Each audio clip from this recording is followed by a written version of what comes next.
Okay, so we're in Norway, and we have this guy who's born on December 18th, 1899.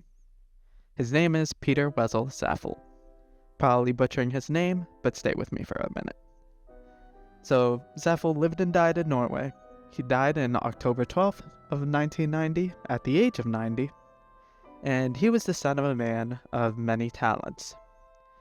As a son of a man with many talents, Zepffe was also gifted in many fields, such as art, law, and, of course, writing, which we will get into.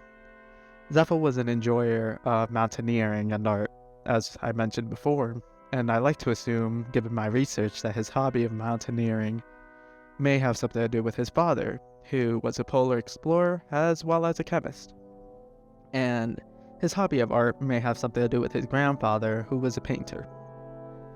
Zepffe is one of the pioneers of the idea of pessimistic existentialism, and his ideas are still studied to this day.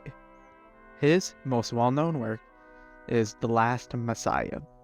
And in The Last Messiah, Zepffe essentially argues that we as humans are too advanced, and our consciousness, as well as our self-awareness, is an evolutionary error that only serves to bring attention to the lack of meaning behind our very existence, and the inevitability of death itself, resulting in nothing but anxiety, angst, and despair building up in us.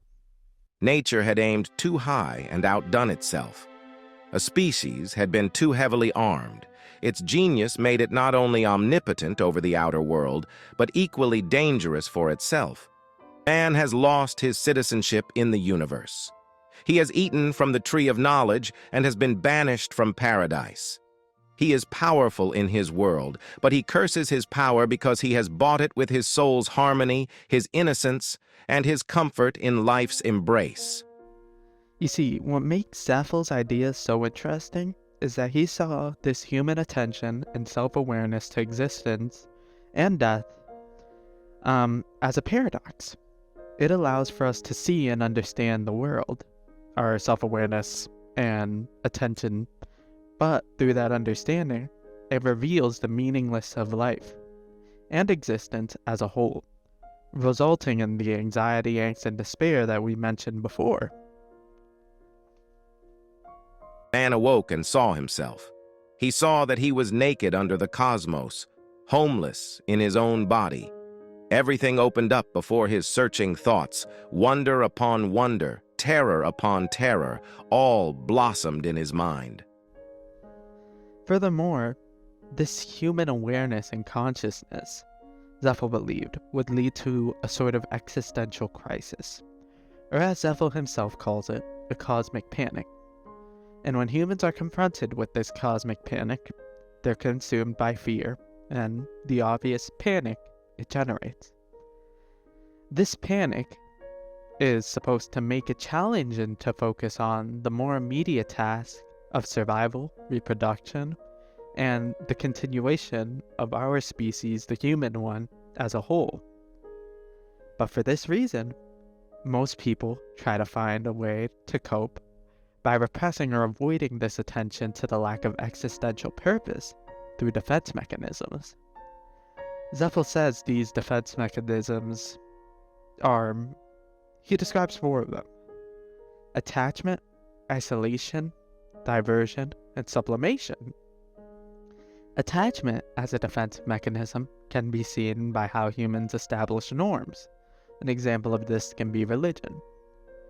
Isolation as a defense mechanism can be seen as how we avoid disturbing thoughts.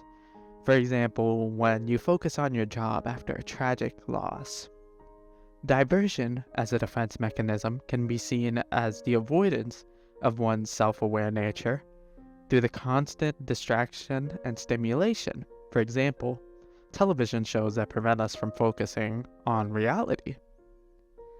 The difference between isolation and diversion, for those not understanding what's going on here, is that isolation as a defense mechanism is when one separates oneself from distressing existential thoughts or feelings, while diversion as a defense mechanism typically involves engagement with entertainment, a hobby, or just an activity that captures your attention and shifts it away from existential concerns.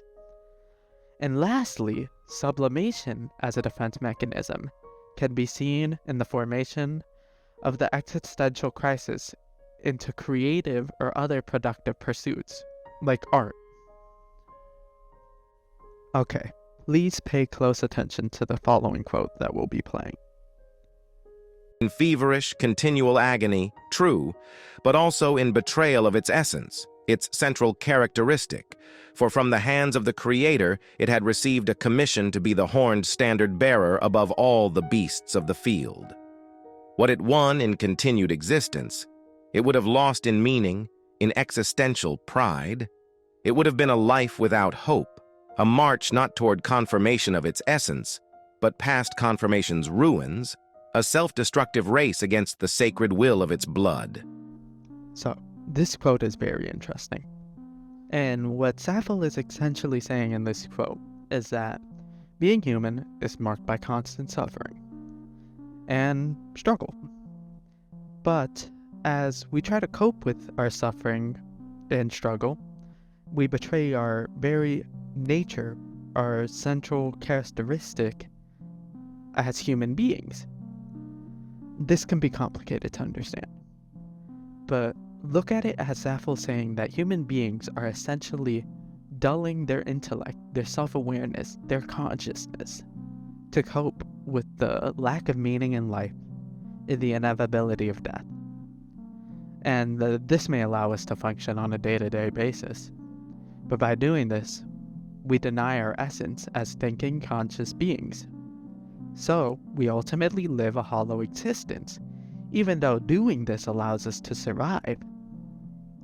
So, Zepffe is saying that instead of dulling our intellect and our attention and our consciousness, we should willingly shorten our lifespans and accept that life has no meaning and death is inevitable and go extinct, as we are meant to by nature. And this goes back to what we were previously talking about with the cosmic panic that Zepffe mentioned. You see, the argument here is essentially that the human species is predestined for self-destruction. Cosmic panic is inherent to human nature, and it distracts individuals from the fundamental aspects of survival and procreation for a reason. So, we should just self-destruct. It's that simple. Such cosmic panic is basic to every human mind. The species in this light seems predestined to destruction, since any effort to preserve and continue life is crippled when one's undivided attention and energy is required to stave off the catastrophic pressure of one's inner being. Well, Zepffe, you're quite the Debbie Downer, you're quite the pessimist, you may say. And to Zepffe, there is nothing to be happy about. You see, human growth, progress, civilization, all those things are just vain attempts to escape the basic human predicament to him. No worldly achievement can eliminate the dread of non-existent and the dread of existence. None. And only voluntary extinction can end the suffering caused by the human consciousness. That's how he sees it. Given all this, it wouldn't be difficult to accept the fact Zepffe was quite the proponent of antinatalism. He was critical of procreation. He thought that procreation passes the burden we live with as humans onto others without their consent. And he saw antinatalism as the only moral response to the suffering caused by the human consciousness and our existential angst.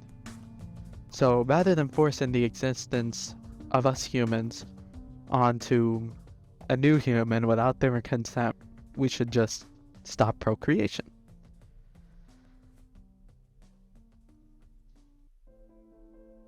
The suffering of humanity's billions passes into him through the gate of his empathy. Every event sneers at his demand for justice, the principle he holds most dear. Mutations, after all, are blind, thrown into life without a thought to their viability in the environment. Well, what the hell, you may think. That's all quite sad, that's pessimistic. Not how I wanted to start my day off, but is it all true? And to explore that, I wanted to talk about Albert Camus. He wrote The Myth of Sisyphus, a well-known piece of literature. And Camus explores the idea of absurdism, the absurd. And Camus defines the absurd as the confrontation between the human and the need to find meaning in the world and life, and the unreasonable silence of the universe in response. Camus says life is inherently meaningless. This is quite similar to Zepffe, as we previously mentioned, but yet we humans continue to search for meaning, despite the cold indifference of the world, as both Zepffe also said. Zepffe said we have these defense mechanisms against the lack of meaning in the world. And at the same time, as we search for meaning, we become aware of life's absurdity, and it leads us to feel like a stranger in the world. Here's a quote from Camus. He says, "A stranger to myself and to the world, armed solely with a thought that negates itself as soon as it asserts. What is this condition in which I can have peace only by refusing to know and to live, in which the appetite for conquest bumps into walls that defy its assaults?" You see, for Camus, becoming aware of life's absurdities creates a disconnect between the world and oneself. One feels estranged, and faced with the meaninglessness of existence, one feels like an outsider looking in. They're no longer at home. They're now in a reality that seems indifferent, incomprehensible, right?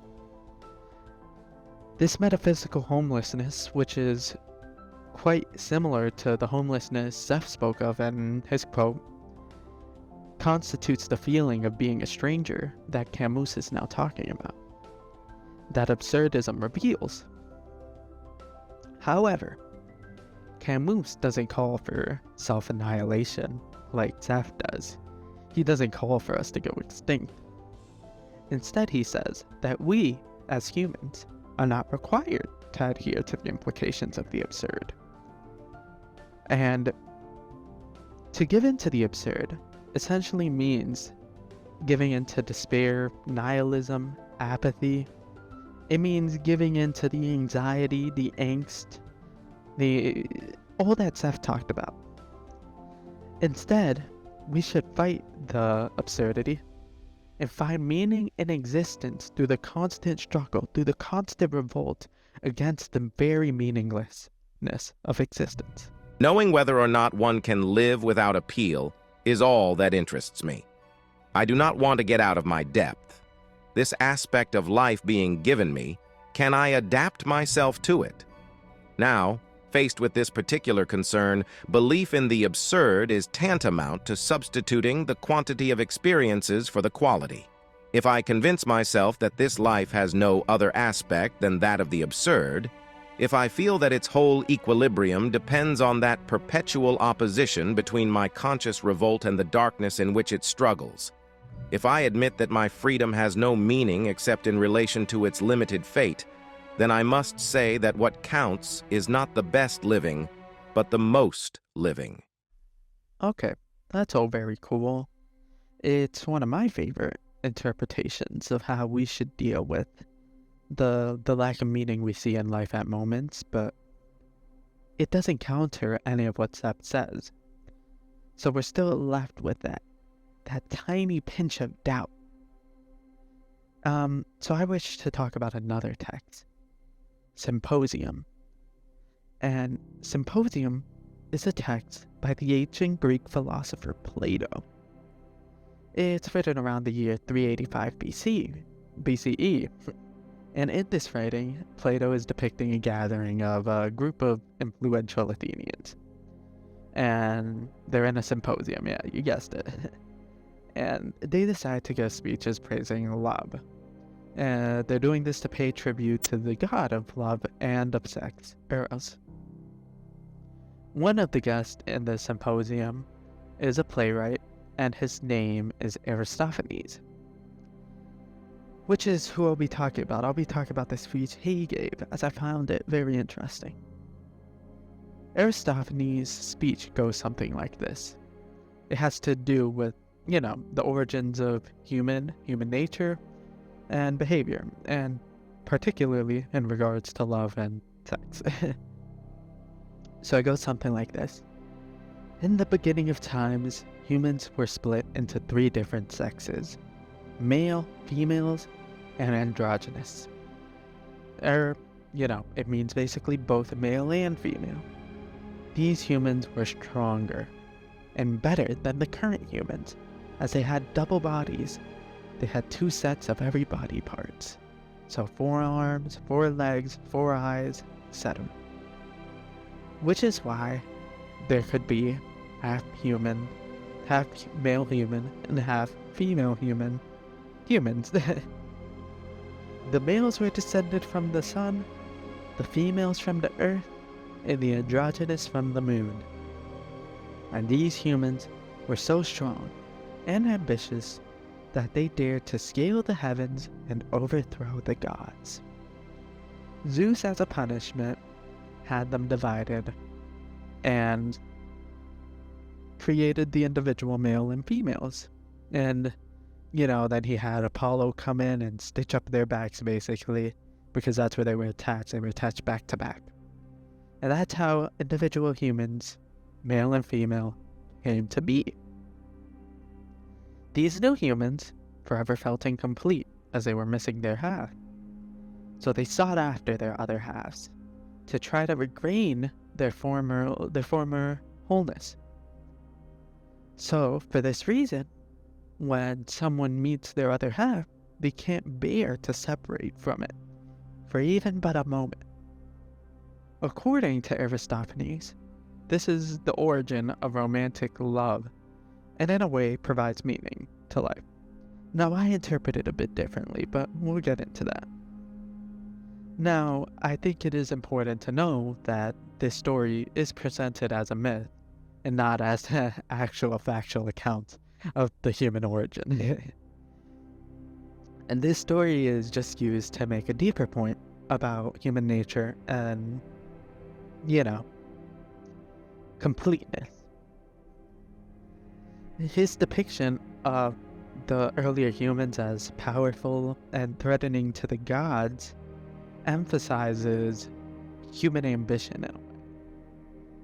And the split represents loss of power specifically. As we're made weaker, but we also gain humanity in a way. Because we gain the capacity for, I don't know the word for it, I guess we can use love. But we're in this search for wholeness, where we're in this constant struggle to find our other half. Though metaphorical, the myth does provide insight into the human condition. We are incomplete beings seeking wholeness. So what? What does this have to do with Zepffe? Well, I interpret this as Aristophanes saying that all people have an innate desire to be complete, to be whole, and continue beyond their mortal lives.